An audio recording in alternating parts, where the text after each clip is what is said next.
మీరే నిర్ణయం తీసుకున్నారో నాకు తెలీదు, కానీ మీరే నిర్ణయం తీసుకున్నా నాకు ఓకే. ఇది మీ చెల్లెలి జీవిత సమస్య. ఒక అన్నయ్యగా మీరు ఆలోచించడం కరెక్టే.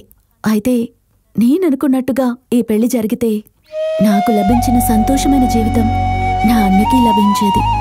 అది ఇప్పుడు జరుగుతుందో లేదో తెలియదు. నీలాగే మా అన్నయ్య కూడా చాలా మంచివాడు, నిజాయితీపరుడు. ఈ పెళ్లి జరగాలన్నయ్యా. ఎందుకంటే నువ్వు ఆశపడింది నీకు దక్కడం అనేది నాకు ముఖ్యం అన్నయ్య. అందుకని నీ మీద నేను ఒట్టేశాను. నాకు నీ అండ ఉండగా నాకేంటన్నయ్యా?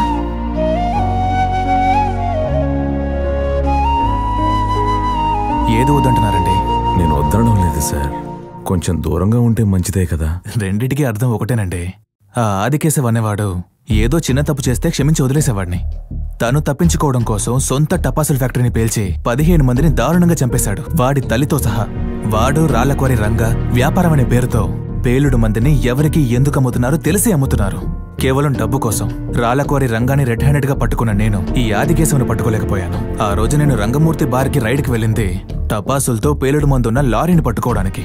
రంగమూర్తి వాళ్ళ మనుషులు వాళ్ళ కోసమే వెళ్ళాననుకుని నన్ను చంపబోయారు. అప్పుడే మీరు కాపాడారు. నా చెల్లెల్ని మీకిస్తాను. మీ చెల్లెల్ని నాకు ఇవ్వాలా వద్దా అనేది మీరు నిర్ణయించుకోండి, కానీ నన్ను మార్చాలని మాత్రం చూడకండి. నా పద్ధతి ఇదే. తప్పు చేసిన వాడినే వదలను, తప్పుడు మనిషిని వదిలేస్తానా? వాడు వదలడు బావా, మనల్ని ఖచ్చితంగా వాడు వదలడు. ఎందుకంటే మన వర్గం వాడైతే వినేవాడు. దొరగారు చదువుకుని వచ్చారు కదా, మంత్రాలకు ఎప్పుడు చింతకాయలు రాలవో, గట్టిగా రాళ్లతో కొడితేనే అవి రాలుతాయి. ఆదికేశవ, అలా ఆవేశంతో మాట్లాడితే ఎలా? ఇప్పుడు మన జుట్టు వాడి చేతిలో ఉంది. చూడు వెంకట్రావు, మనం ఏ పనైనా తొందరపడి చేస్తే తప్పైపోతుంది. ఆవేశంలో చేస్తే ప్రాణాలు పోతాయి. మనం చేసినవన్నీ ఆవేశంలో చేసినవి. ఆ శంకర్ హత్యతో సహా నువ్వు సత్ప్రవర్తన వంగతో బయటకు వచ్చావు. రేపు కోర్టు నీ విడుదలని రద్దు చేసిందనుకో, నువ్వు చచ్చేంత వరకు జైల్లోనే ఉండాలి. ఆ దేవుడు కూడా నేను కాపాడలేడు, జాగ్రత్త. అయితే నువ్వు వాడిని వదిలేయమంటావా? ఆయన వదిలేయమనలేదుగా, ఊరికి ఆవేశపడకుండా తొందరపడకుండా ఆలోచించి చేయమంటున్నారు. చూడన్నయ్య, మాకు కష్టం అంటే నువ్వు ఉన్నావు, కానీ నీకు ఒక జీవితం ఉంది. అది ఆలోచించి చెయ్యి.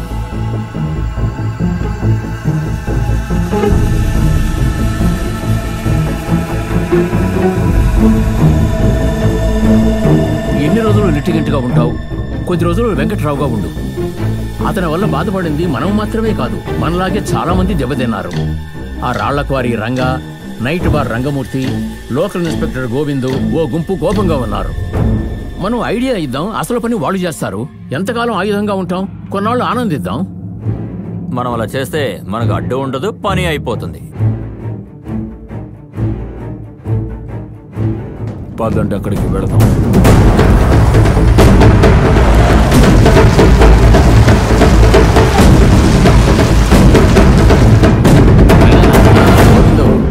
రంగా ఎక్కడ? ఇన్స్పెక్టర్ గారిని కలవడానికి వెళ్ళారు. ఇన్స్పెక్టర్? సరే, అక్కడికే వెళ్తాం. సరే అన్న, వాళ్ళిద్దరూ కలిసే ఉండుంటారు, మనం అక్కడికే వెళదాం. సరే, నువ్వు కూర్చో బాబు.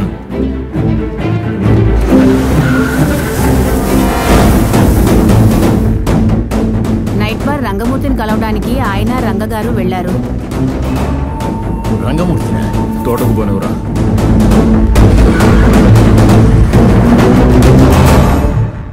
మీకోసం అందరూ మీ ఇంటికి వెళ్ళారయ్యా. వెంటనే ఇంటికి పోనివా.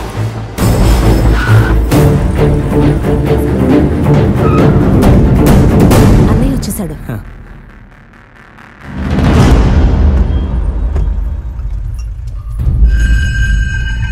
నమస్కారం సార్.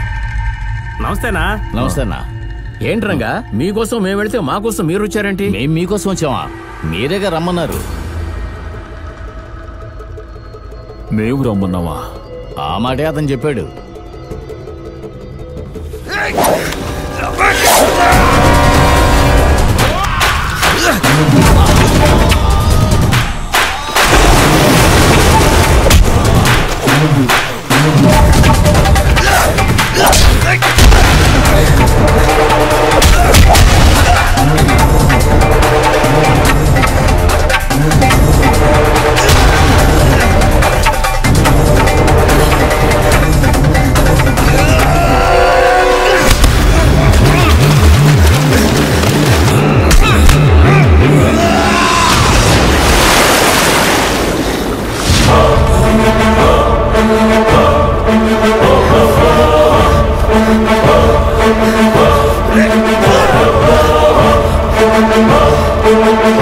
నమస్కారం,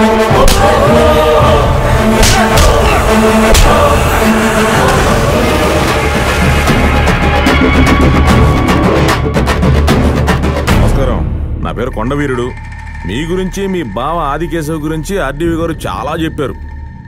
కానీ నా గురించి మీకు తెలియదు కదా, అందుకే. ఏయ్, ఇదిగోన్నా.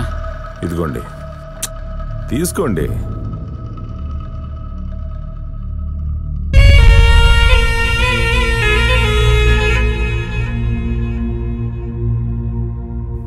అందరూ మొదటి శుభలేఖ తెలిసిన వాళ్ళకిస్తారు.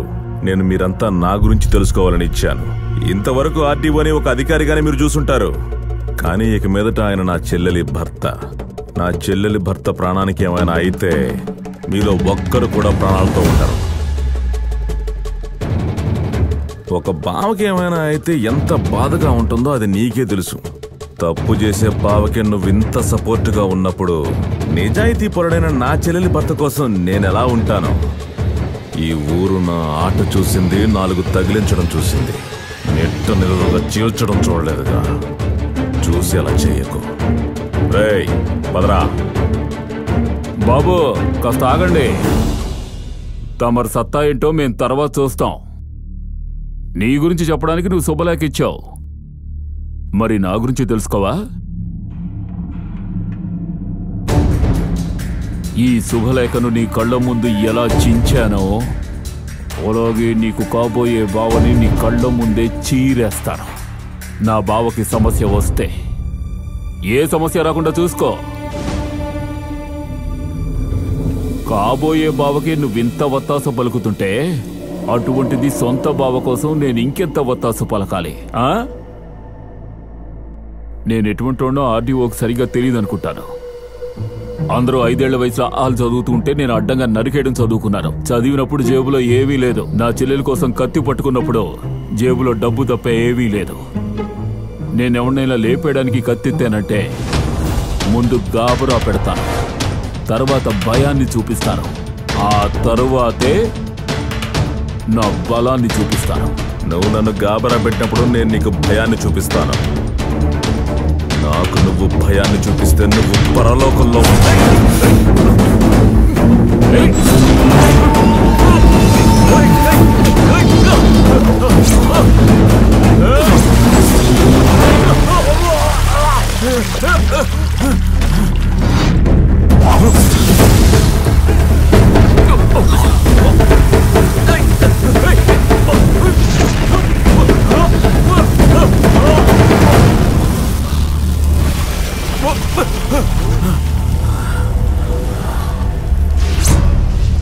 ఏంటి బెదురు చూపులు చూస్తున్నావు? చంపడానికి 10 సెకండ్లు పట్టదు. ఇంకోసారి నన్ను రెచ్చగొడితే నిన్ను, నీ బావని ప్రాణాలతో తగలబెడతాను.